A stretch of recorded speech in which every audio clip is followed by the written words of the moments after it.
제가 다이어트를 합니다 라고 사람들한테 이야기를 했을 때 말은 이렇게 하고 뒤로 돌아서서는 목말라, 와, 당이 가득 찬 톡 쏘는 탄산음료 어디 없나?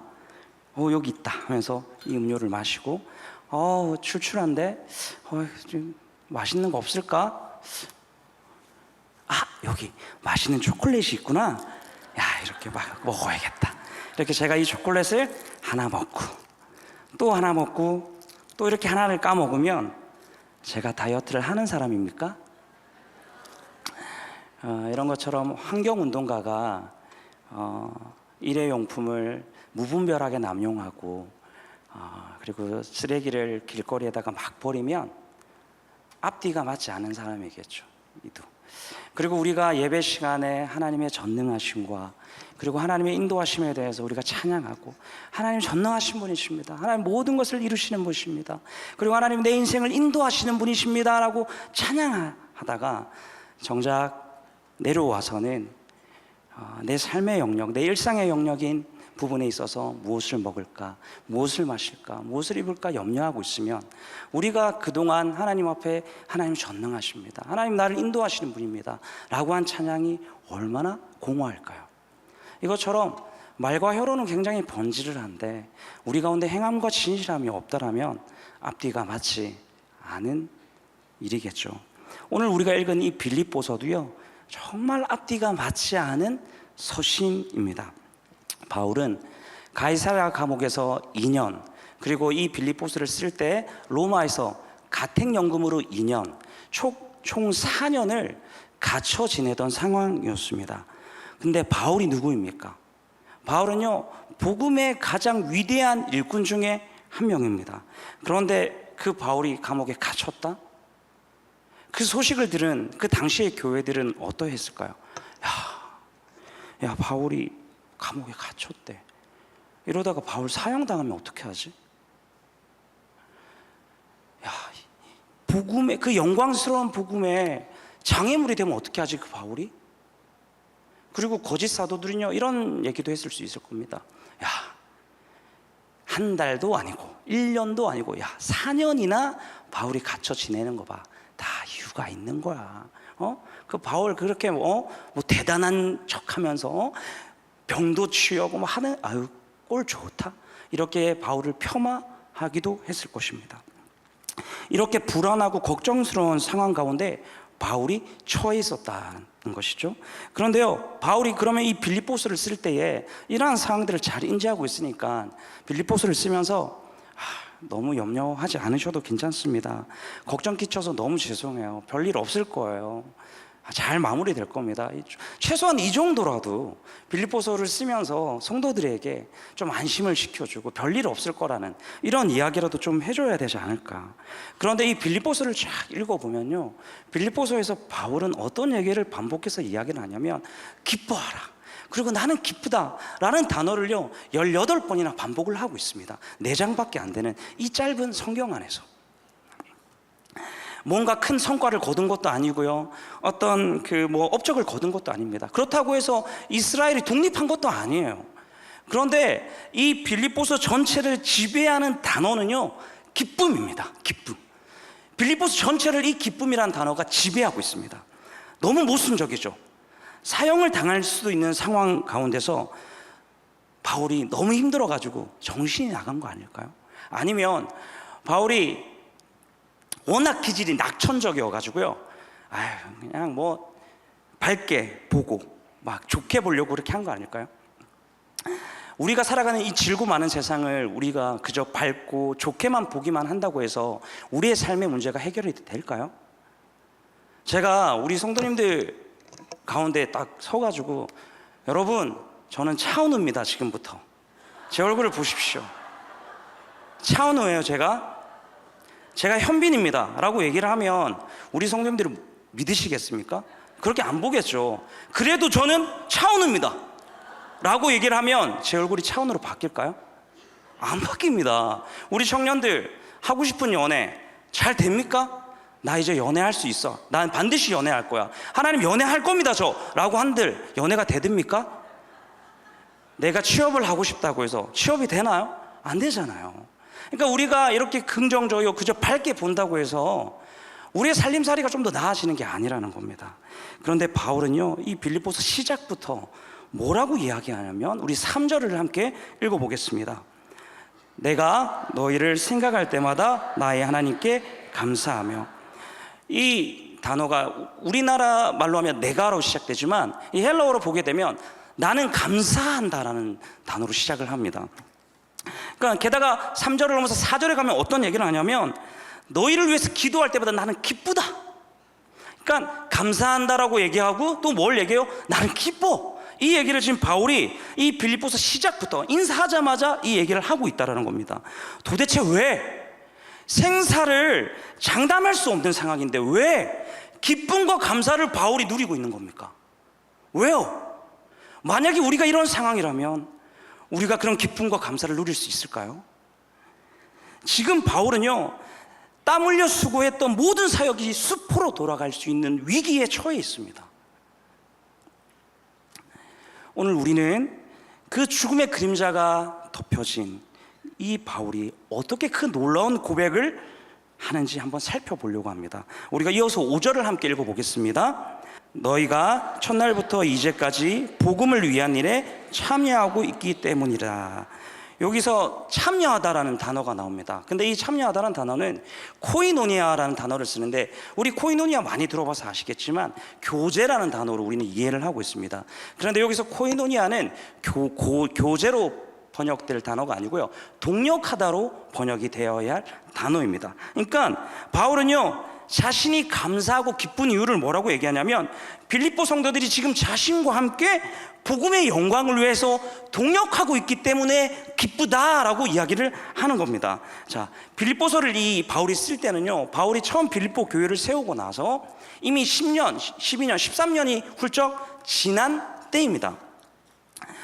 그런데 빌립보 교인들이요, 그 바울이 어떤 상황에 처해 있든지 간에 상관없이 그 상황과 그때의 감정에 지배를 받지 않았다라는 거예요. 지배를 받지 않고요, 그들은 변함없이 복음의 영광을 높이는 삶을 살았다는 것입니다. 우리 성도님들이 여러 모임을 많이 섬길 거예요. 만약에 내가 섬기고 있는 어떤 지체, 그리고 내가 섬기고 있는 어떤 구역 가운데에 내가 또 양육하고 내가 책임지고 있는 그런 모임들 가운데에 거기에 있는 지체들이 처음에는 흑암의 권세에 사로잡혀 있어서 자기의 만족과 이익을 위해서, 자기의 이름을 위해, 자기만을 위해서 이렇게 살아가다가 그들이 흑암의 그 권세에서 하나님의 그 사랑의 나라로 옮겨진 것을 보신 적 있으십니까? 만약에 그렇게 되어지면 그 지체들이 주님을 만나고 나서 그동안 자신들이 고수해왔던 세상의 가치관들이 전복되는 것을 보셨습니까? 그러면 그들이 하는 말, 그리고 그들이 하는 행동, 그들이 가진 신앙관, 경제관, 결혼관, 물질관, 직업관, 그리고 어떤 시간관, 이런 우선순위들이요, 하나님의 가치로 변화가 되어집니다. 그런 걸 한번 보셨습니까? 그러면요, 얼마나 기쁜지 모릅니다. 와, 진짜 나같이 별것도 아닌데 하나님이 나 같은 사람을 통해서 저 사람 가운데 이런 놀라운 일을 이루어가고 계시구나. 그 사람들이 더 이상 자기의 만족과 안위가 아니라 우리를 구속하신 그리스도를 위해서 자기의 삶을 드리고 그렇게 살아가는 모습만 봐도요, 우리 안에 뭐가 넘칩니까? 감사와 기쁨이 샘솟기 시작한다는 것입니다. 이것이 바울이 누린 기쁨과 감사입니다. 그 어려운 상황 가운데 있었지만 바울에게는 이 기쁨과 감사가 있었던 것이죠. 우리가 지금 계속해서 성경학교와 수련회를 진행하고 있잖아요. 이 성경학교를 진행하고 수련회를 진행하면요, 그 2박 3일, 3박 4일 동안 선생님들이나 그 참여하는 사람들이 얼마나 피곤한지 모릅니다. 너무너무 고단해요. 그런데요, 그 기간 가운데 우리 아이들이요, 거기서 주님을 만나고 하나님을 찬양하는 즐거움을 깨닫고 배워가고, 그리고 그 시간을 통해서요, 자기의 삶을 돌이키잖아요. 하나도 안 피곤합니다. 정말로요, 우리 안에 기쁨이 넘치는 거예요. 그리고요, 그들을 위해서 돈 쓰는 거 있잖아요, 하나도 아깝지 않습니다. 모두 보상받은 느낌이 들어요. 왜냐? 하나님께서 그 기간에 복음의 영광을 우리에게 허락하셨기 때문에. 그래서 기쁜 것입니다. 자, 이거는요 우리 선생님들뿐만이 아닙니다. 우리 부모님들도 마찬가지예요. 우리 아이들도 마찬가지고요. 우리 아이들도요 그 시간 2박 3일 3박 4일 엄청 피곤합니다. 고단하게 잠도 제대로 못 자고 잠자리도 바뀌어서 엄청 불편해요. 그런데 그 안에서 내가 그동안 만나지 못했던 하나님을 만난다? 그러면요 자기들이 학원을 포기하고 온 거 절대 아깝지 않습니다. 우리 부모님들도요 우리 자녀들이요 너무 발라요. 그리고 나의 자랑거려요. 그런데 예수님을 거부하는 아이였어요. 그런 아이들이 이 수련회 오고 성경학교 와가지고요 하나님이 어떤 분인지 만나잖아요. 부모님들요 온 교회 떡 돌리고 싶을 거예요. 진짜 아멘? 떡 안 돌리셔도 됩니다. 그리고 우리 교회 장로님들, 권사님들, 장년 성도님들도 다 마찬가지일 겁니다. 그 아이들 내 자녀는 아닐지라도 우리 아이들이 이 여름에 하나님을 만났다? 그러면요 그것만큼 기쁘고 즐거운 일이 없습니다. 아, 우리 교회가 진짜 잘하고 있구나. 모두가 지금 하나님께 등을 돌아서서 하나님을 거부하는 이 시대에 하나님을 만나게 하고 있는 교회구나. 이런 감격과 영광이 우리 가운데 있을 것입니다. 이런 기쁨이, 이런 감사가 우리 교회 이 여름에 있기를 기도합니다. 우리 7절을 또 이어서 한번 같이 읽어보도록 하겠습니다. 내가 너희 무리를 위하여 이와 같이 생각하는 것이 마땅하니 이는 너희가 내 마음에 있으며 나의 매임과 복음을 변명함과 확정함에 너희가 다 나와 함께 은혜에 참여한 자가 됨이라. 빌립보 교인들은요 그렇게 그 바울이 어떤 상황 가운데 처해져도 그 상황과 감정에 지배를 받지 않고 복음의 영광을 위해 살았고, 또 뿐만 아니라 어떤 일을 했냐면 진리의 복음을 거짓에서부터 변증하는 일에도 동력했습니다. 그리고 뿐만 아니라 복음을 바르게 선포하고 가르치는 일에도 동력했고, 바울이 메인 부분에 있어서도 동력했습니다. 바울이 감옥에 갇히고요 많은 사람들이 바울에게서 등을 돌렸을 것입니다. 그런데요 이 빌립보 교인들은요 다 다른 사람들이 배반할지라도 바울을 외면하지 않고요 에바브로디도를 통해서 바울에게 헌금도 보내주었습니다. 일종의 영치금 같은 거요. 바울은 로마 시민권자여서 로마에서 감옥에 갇힌 게 아니라 가택연금 상태로 있을 수 있었는데, 그 가택연금으로 그냥 정부에서 그 로마 제국에서 돈을 주는 게 아니라 가택연금을 하려면 그 집을 빌리는 렌트비, 임대비도 필요했고요. 그리고 2년 동안 갇혀있을 때 생활비도 필요했습니다. 뿐만 아니라 그리고 자기 집에 찾아오는 손님들을 섬길 수 있는 그런 재정이 필요했고, 선교를 위한 재정도 필요했습니다. 그때 이 빌립보 교인들이요 에바브로디도를 통해서 바울에게 헌금도 보내면서 바울이 사역할 수 있도록, 갇혀있지만 하나님의 영광을 위해 살아갈 수 있도록 동역했다라는 것입니다. 자, 말씀을 보면 바울의 감사와 기쁨이 어디서부터 나오고 있는가? 바울의 감사와 기쁨은요 자기의 성취와 자기의 어떠함, 자기의 영광과는요 전혀 관계가 없습니다. 바울의 감사와 기쁨은 하나님의 나라의 복음을 위해서 하나 돼서 동력할 때에 열매 맺히고 있다는 것입니다. 자, 다른 사람과 더불어서 주님을 섬기고요 주의 일을 위해서 동역할 때에 바울에게 그 감사와 기쁨이 찾아오고 있다는 것입니다. 지난주에 그 유치부 성경학교를 이미 했습니다. 이 유치부 성경학교를 하고 그 마치고 나서 제 개인적으로 감사한 게 하나가 있었는데, 그게 어떤 거냐면 이제 두 부서가 연합해서 이 일을 진행하기 때문에 이 일을 하다 보면 잘 안 맞는 게 생깁니다.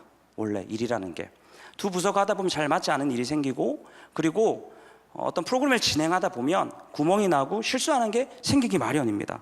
그리고 또 오픈 예배는 그 영화부가 날짜가 똑같았기 때문에 영화부도 같이 드렸어요, 세 부서가. 그러니까 이런 여러 가지 일들을 하다 보면 분명히 어그러지는 일이 생기고 좀 답답한 일도 생기기도 마련이라는 거죠. 그런데 그런 상황들이 생겼을 때에 이거 누가 할 거냐, 이거 어떻게 할 거냐, 이렇게 책임을 전가하고, 그리고 어떻게든지 책임을 지지 않으려고요. 그리고 이 문제가 생긴 것을 남 탓으로 돌리기 위해서 누구나 쉽게 반응할 수 있습니다. 그런데 이번 성경학교를 진행하면서 우리 유튜브 선생님들이 참 자랑스러웠는데 아무도 그러지 않았습니다. 이번 일을 진행하면서 감사했던 건 구멍이 생기고 문제가 생겼거든요. 분명 있었습니다. 그런데 이거를 발견했을 때 이거 어떻게 할 거예요, 목사님? 이거 어떻게 할 겁니까? 누가 할 겁니까, 선생님? 이런 얘기를 하는 사람이 단 한 명도 없고요. 그 문제와 구멍이 생겼을 때 먼저 본 선생님이 그것을 책임지는 걸 제가 보았습니다. 누구에게도 전가하지 않고 누구에게도 말하지 않고 자기가 짊어지는 모습. 너무 유치부 선생님들이 자랑스럽습니다. 영화부도요, 예배 드릴 때 그 유치부랑 같이 예배 드렸기 때문에 불편한 게 한두 가지가 아니었을 겁니다. 그런데요, 아무 소리 안 하고 묵묵하게 함께 예배 드리는 모습 보면서 얼마나 감사했는지 모릅니다. 사랑하는 여러분, 이것이 교회입니다. 저는 그 20대부터 한 30대 초중반까지 한 공동체에서 훈련을 받았었는데요, 그 공동체를 생각하면 생각할수록 얼마나 감사하고 기쁜지 모릅니다. 지금도 막 이렇게 전화를 이렇게 받는데, 그때 당시 우리가 기쁘고 이렇게 즐거웠던 거는 그 시간에 우리가 돈을 많이 벌고 부유했기 때문도 아니고 우리가 업적과 성과를 많이 쌓았던 것도 아닙니다. 지금도 이렇게 전화를 받을 때 가끔 친구나 이제 후배들이 전화가 오면, 당시에 우리가 좋은 환경에 있지도 않았습니다. 6명이 누우면 진짜 움직일 수도 없는 그런 좁은 방에도 산 적도 있었고, 그 방 안에 곰팡이도 가득했고 쥐도 막 다니는 그런 방에 살 때도 있었습니다. 그럼에도 전화가 오면 뭐라고 얘기하냐면, 명재야, 야, 그때가 진짜 제일 행복했어. 형, 야, 그 시간이 얼마나 행복했는지 몰라요. 이런 얘기를 합니다. 가정생활이 참 힘든가 봐요. 그렇게 얘기를 많이 합니다. 그때 당시에 모임이, 그때 그 공동체가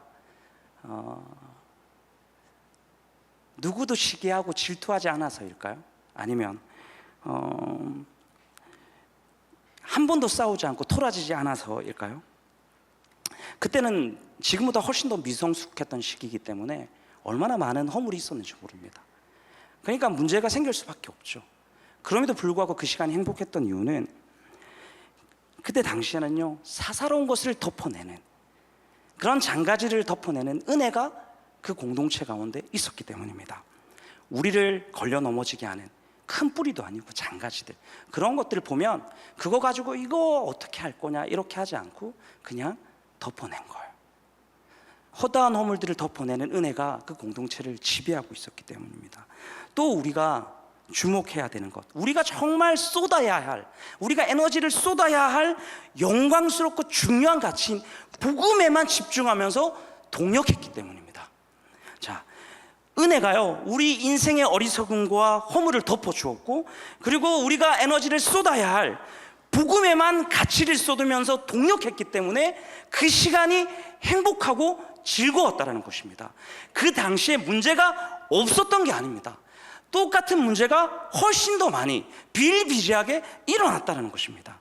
그런데 사랑하는 여러분, 세상 그 어디에서도요, 이런 일들이 불가능하지만 교회는요, 서로의 약함을 덮어주고 상대의 허물을 함께 짊어지면서 동력해 나가는 세상 유일의 공동체입니다.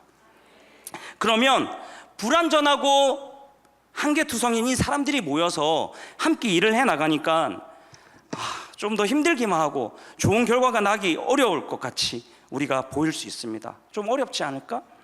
상식적으로요, 안 될 일이 좀 더 많아 보일 수도 있습니다. 그리고 오늘 우리 담임 목사님도 말씀해 주셨지만, 오늘 오전에 우리가 금그릇입니까? 은그릇입니까? 아니잖아요. 너무 깨지기 쉬운 질그릇들입니다. 질그릇들끼리 모여가지고 지지고 볶고 있는데 질질 새는 일만 많을 거 아니에요, 깨지고 나면. 그런 일들이 많으면 일이 제대로 되겠습니까? 상식적으로 생각하면 그렇게 될 거예요. 그런데 참 놀라운 건 뭐냐면, 질질 새는 일이 많은데 우리의 보배 대신 그리스도, 우리의 머리 대신 그리스도께서요, 더 풍성한 은혜를 우리의 질그릇 가운데 부어주신다는 겁니다. 그래서 안 될 것 같은 그 일들이 되어지는 은혜가 우리 가운데 있다는 것이죠. 사랑하는 여러분, 그때에 우리 가운데 하나님께서 바울이 누린 기쁨과 감사를 우리도 맛보아 알게 하시는 것입니다. 사랑하는 여러분, 이것이 한몸된 교회의 신비입니다. 우리 서산교회 가운데 이런 은혜들이 이번 여름에 열매 맺히기를 축복합니다. 그런데 우리가 동력하다 보면요, 막 애를 씁니다.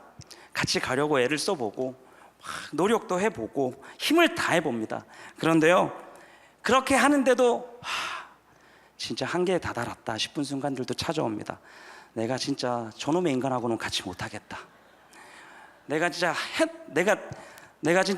차라리 걔랑 하지 저놈이랑은 진짜 못하겠다 싶은 사람들이 종종 눈에 띕니다. 저 사람만 없어도 진짜 우리 기관이 잘 돌아갈 텐데, 저 사람만 없어도 우리 부서가 너무 잘 돌아갈 텐데, 저 사람만 없어도 내가 섬기는 공동체가 너무 잘 세워질 텐데, 우리 구역이 너무 잘 될 텐데, 이렇게 생각하고 싶은 사람이 생길 수 있죠. 그런데 동력은요, 내 마음을 알아주는 사람과 같이 하는 게 아닙니다. 내 마음을 아프게 하는 사람, 그리고 내 말귀가 통하지 않는 사람도 함께 하는 겁니다. 이런 사람들을 빼고 하는 일은요, 세상에 나가서 얼마든지 할 수 있습니다. 얼마든지. 마음에 안 들면 안 보면 되고, 마음에 맞는 사람들끼리 하면 됩니다.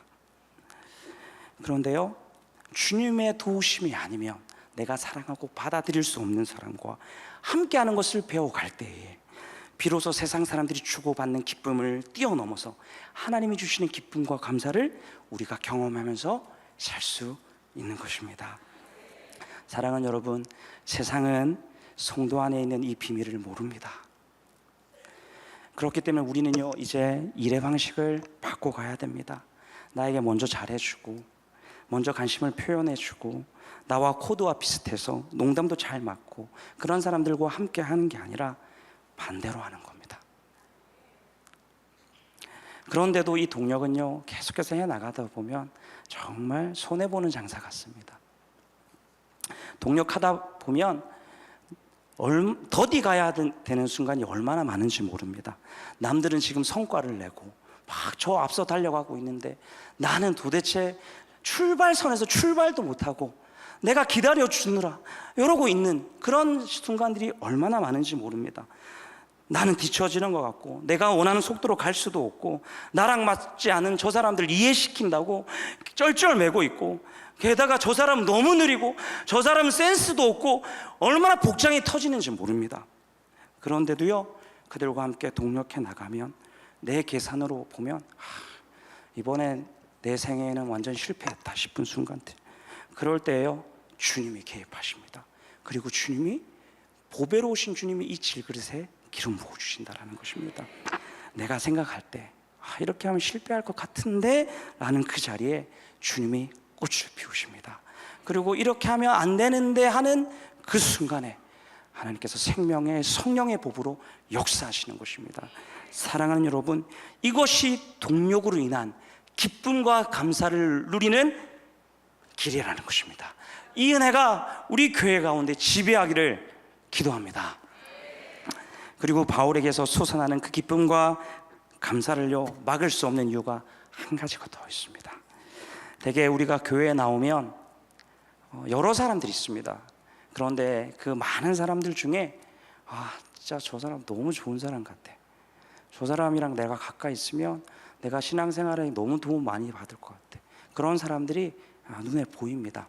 그러면 우리가 그 사람한테 가까이 가고 싶어요. 그래서 가까이 가서 많은 시간을 보내죠. 먹고 마시고 농담도 하고 이런저런 일들을 하다 보면, 시간이 조금씩 지나다 보면 발견하는 게 있죠. 저 사람도 나랑 비슷한 부분이 있네. 저 사람도 저런 생각을 해? 저 사람이 저런? 그래서 사람들에게 실망도 하기 시작하고, 또 한편으로 상처도 받기 시작합니다. 저 사람이 나한테 어떻게 저런 말을 할 수가 있지? 저 사람은 다르겠지 생각했는데 다르지 않은 거예요. 그러다 보면 결국 우리가요, 신앙생활하면서 사람에 대한 마음의 문을 닫아버리는 경우가 생깁니다. 그러면 자연스럽게 사람들에게 다가가는 게 무섭죠. 상처받고 싶지 않거든요. 뭐 또 가까이 다가가봤자 실망만 할 텐데. 그러다 보니까 또 새로운 사람이 와도요, 그 사람들을 환영하고 축복해주기보다 그냥 경계하고 배척하는 일들이 교회 안에 얼마나 비일비재하게 일어나는지 모릅니다. 사람에 대한 실망과 상처가 반복되다 보니까 판단하게 되고, 그리고 마음을 닫고 냉소가 가득 찬 채로 살아가는 것입니다. 바울이라고 달랐겠습니까? 바울이 왜 배반을 당하지 않았겠습니까? 바울을 떠나간 사람들이 한둘이 아니었습니다. 상처와 실망을 얼마나 바울이 많이 겪었겠습니까? 내가 저 사람만은 믿었는데, 저 사람만큼은 배반하지 않을 거라 생각했는데, 이런 사람들이, 이런 일들이 한두 번 있겠습니까? 그런데 왜 바울은요 냉소 가운데 가득 차지 않았고, 왜 바울은 기쁨과 감사가 그를 지배했을까? 바울은요 확신했습니다. 우리 6절의 말씀을 함께 읽어보도록 하겠습니다. 너희 안에서 착한 일을 시작하신 이가 그리스도 예수의 날까지 이루실 줄을. 바울은요 그런 실망과 아픔 가운데서도요 빌립보 성도들 안에서 착한 일을 시작하신 이가 그 성도들이 예수를 처음 믿은 날부터 그리스도 예수의 날에 이르기까지 그들의 속사람이 예수님을 닮도록 주님께서 끝까지 빚어가실 것에 대해서 확신했다는 이야기입니다. 왜 바울이라고 빌립보 성도들이 다 마음에 들었겠습니까? 마음에 들지 않고 그를 속상하게 하고 복장이 터지는 사람이 한둘이 없겠습니까? 그런데 그 빌립보 성도들을 향한 그 신실하신 하나님의 일하심, 그들을 그리스도 예수의 날까지, 주님이 다시 오실 그날까지 주님께서 그 사람들을 예수님을 닮도록 반드시 완성하실 거야, 나는 그것을 확신해 라고 바울이 그 믿음 가운데 거했다라는 것입니다. 사랑하는 여러분, 사람에게는 때로 우리가 실망하고요 낙심해도요 그 사람을 아름답게 빚어가시는 신실하신 하나님에 대한 신뢰가 있었기 때문에요 우리가 냉소에 빠지지 않거나, 냉소에 빠지거나 기쁨을 잃어버리거나 우리가 무너지지 않고요 바울처럼 감사와 기쁨 가운데 살아갈 수 있다는 것입니다. 사랑하는 여러분, 우리 성도님들도 신앙생활 하면서 아니면 여러 가지 모양으로 사람들에게 배반당한 경험 많이 있지 않으십니까? 아낌없이 나는 준 것 같은데, 나는 정말 최선을 다해서 그를 섬겼는데 그 사람이 나에게 등을 돌려서 내 등 뒤에다가 칼을 꽂는 상황들 많이 경험해보지 않으셨습니까? 그런 일들을 저도 이렇게 겪다 보면 괜찮을 때도 있지만 한 번씩은 저도 마음이 무너져 내리고, 그리고 사역할 용기를 잃어버리는 순간들도 종종 찾아왔었습니다. 그래서 진짜 눈물도 참 많이 쏟았고 어려운 시간들도 많이 있었죠. 그런데요 그런 시간들을 내가 당하면 당할수록 그런 순간마다요 그 사람에 대한 기대가요 무너지고 실망이 더해질 때마다 오히려 어떤 일들이 생기냐면, 나를 대신해서 십자가에서 죽으신, 고난받으신 그 예수 그리스도의 그 구주의 완전한 대속의 은혜가 내 안에서 더욱 믿어지고, 그리고 그 일들이 더 완전하다는 것을 배워갔다는 것입니다. 그것이 더 풍성해졌다는 것이죠. 그래서요 그 사람의 어떤 특별한 자질 때문이 아니라, 그리고 그 사람이 나를 실망시키지 않아서가 아니라, 착한 일을 시작하신 이가 그 안에서 그 일을 행하시고 있기 때문에, 그 하나님이 그 일을 행하고 계시기 때문에, 그 하나님이 나같이 형편없는 별 볼 일 없는 나도 바꾸어 주시고 자라가게 하는 것처럼 저 사람도 하나님께서 반드시 자라가게 하실 거야 라는 기대가 생겼다는 것입니다. 왜? 구주의 그 완전한 대속의 은혜는 모든 것을 새롭게 하기 때문에. 사랑하는 여러분, 바울과 빌립보 교인들의 그 아름다운 동력이 가능했던 근거가 어디서 나옵니까? 바로 그들을 아름답게 빚어가시는 신실하신 하나님께 있는 것입니다. 너희 가운데 착한 일을 시작하신 이가 그리스도 예수의 날까지 이루실 줄 내가 확신한다. 그 하나님. 사랑하는 여러분, 우리가 확신반 하신 분들을 많이 아실 겁니다. 확신반하면 구원의 확신, 승리의 확신, 사죄의 확신, 기도응답의 확신, 인도의 확신, 이런 것들 계속 배우잖아요. 그러면 이 확신들이 어디에 근거하고 있습니까? 우리의 열심과 노력에서 근거합니까? 내가 열심히 하면 우리가 구원을 받습니까? 내가 열심히 하면 승리의 확신을 가집니까? 내가 종교생활 빡세게 하면 우리가 사죄의 확신을 가질 수 있습니까? 그렇지 않잖아요. 모든 근거는 신실하신 하나님에게서 나오는 겁니다. 그 하나님께서 우리에게 그 확신을 가지도록 일하고 계신 것입니다. 사랑하는 여러분, 그렇기 때문에 그 하나님으로 인해서 바울은 기뻐하고 감사했다는 것입니다. 우리가 여러 모양으로 교회를 섬기고 그리고 공동체 안에 속해 있을 터인데, 우리 안에도 이 바울이 누린 감사와 기쁨이 누려지기를 축복합니다. 그런데 우리가 신앙생활을 하다 보면 혹 어떤 이가 마음에 들지 않아서 내가 저 사람을 정말 꺾어버리고 싶은 순간이 찾아옵니다. 그러면요, 내가 그 사람을 꺾는 게 아닙니다. 그 사람 안에 일하고 계시고 그 사람을 빚어가시는 하나님을 꺾어버리는 일인 것입니다. 사랑하는 여러분, 우리의 믿음 안에 얼마나 많은 불순물들이 많이 있습니까? 사실 그 주님은요, 우리 안에 있는 그 불순물들을요, 우리를 실망시키고 우리를 낙심케 하는 그 사람을 통해서, 그 사람이라는 예리한 칼을 통해서 내 안에 있는 불순물들을 막 베어가시는 겁니다. 그래서요, 아무런 소망을 들 수 없는 사람에게 우리가 더 이상 기대하지 않게 하고 살아계시고 신실하신 하나님, 우리를 위해서 아낌없이 십자가를 지신 그 구주의 완전한 그 대속의 은혜를 계속해서 묵상하게 하고, 그래, 모든 기대와 소망은 나의 어떠함에 있지 않아, 나의 노력에 있지 않고 저 사람의 어떠함에도 있지 않아, 우리에게 그 일을 이루어 가시는 신실하신 하나님께 있지. 그래, 반복해서 낙심하고 무너질 때마다 그래, 내가 또 사람 의지했구나, 내가 또 사람을 기대했구나, 또 난 내가 할 수 있다고 생각했구나, 또 내가 착각했구나. 그래, 하나님이 하시지. 신실하신 하나님이 약속하셨지. 사랑하는 여러분, 이 은혜가 있어야지만 사람에게 상처를 받아서 자라는 가시돋은 마음이 사라지고, 그 대신에 연약한 사람을 불쌍하게 볼 수 있는 마음이 우리에게 자라가게 되는 것입니다. 그리고 이 은혜가 있어야지만 사람에게 실망해서 생기는 쓴뿌리가 생기는 대신에 실망시키는 그 사람들을 포기하지 않는 인내가 우리 가운데 열매 맺히는 것입니다. 사랑하는 여러분, 이 일들을 경험할 때에, 이 여름에 우리가 이 믿음 안에 들어갈 때에 하나님께서 하늘의 기쁨과 감사로 우리에게 공급하실 것입니다. 세상은요, 이런 기쁨과 감사를 모릅니다. 예쁜 행동을 하면 예뻐하고, 내 마음에 드는 말을 하고, 나를 좀 알아주면 행복해하는 식으로만 세상은 기쁨을 찾기 때문에 성경에 말하는 기쁨은 찾을 수가 없는 거죠. 우리도 이런 기쁨을 찾으면 우리도요, 계속해서 공고할 수밖에 없습니다. 그런 욕구가 충족되어야지만 행복하다고 생각하는 세상 속에서 우리는요, 우리를 실망시키는 사람들 가운데서도 우리는 하나님이 공급하시는 기쁨과 감사를 누릴 수 있습니다. 왜 그렇습니까? 신실하신 하나님은 실패하지 않으시기 때문입니다. 사랑하는 여러분, 우리를 위해서 십자가의 길을 가신 신실하신 그리스도 예수의 은혜는 실패할 리가 없습니다. 여러분, 이 실패할 수 없는 예수 그리스도의 그 대속의 은혜를 기억하는 여러분 되기를 축복합니다. 우리가 이 기쁨, 이 은혜가 우리 가운데 누려지면 우리도 세상을 거슬러 갈 수 있는 것입니다. 우리도요, 세상처럼 기쁘기를 원하면 우리가 언제서야 기쁘겠습니까? 하지만 세상이 알지 못하는 기쁨, 세상이 보지 못하는 기쁨, 세상이 누리지 못하는 감사, 남들이 보지 못한 것을 이미 우리는 보았고, 남들이 들을 수 없는 것을 우리는 들었고, 남들이 누릴 수 없는 것을 우리는 누리고 있습니다.